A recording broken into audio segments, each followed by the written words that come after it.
acolher não apenas em língua portuguesa. O acolhimento em diferentes línguas pode ser a melhor forma da nossa solidariedade. Para muitos imigrantes e refugiados, a língua é a única pertença que conseguem trazer de seus países. Olá, eu sou infectologista da Faculdade de Ciências Médicas da Unicamp e vou falar com você hoje sobre a importância de se usar máscara de tecido.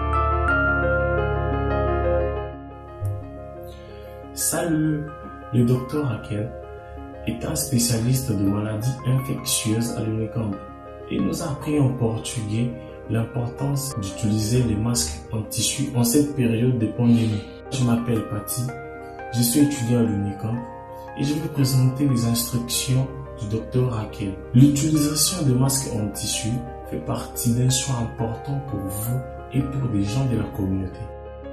Les masques en tissu doivent être utilisés que par des personnes qui ne présentent aucun symptôme de maladie. Et l'utilisation de masques chirurgicaux doit être utilisée que par des professionnels de la santé ou sur avis médical.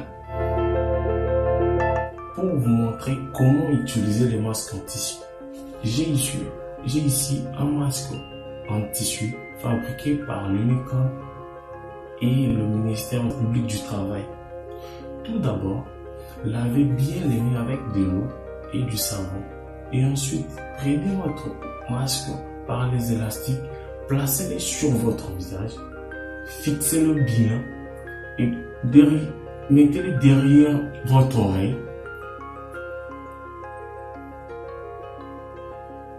Après l'avoir mis sur votre visage, ne les touchez plus. Le masque doit être changé lorsqu'il est mouillé ou après 4 heures d'utilisation.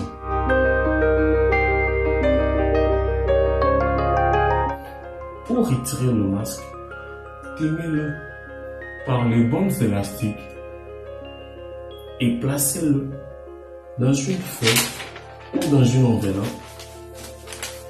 Encore dans un sac en plastique. Ne le mettez pas dans une poche, dans un sac ou toute surface avant d'arranger le masque. Si j'ai laissé le masque dans une feuille, dans un papier, et si l'endroit est propre, je peux réutiliser le masque.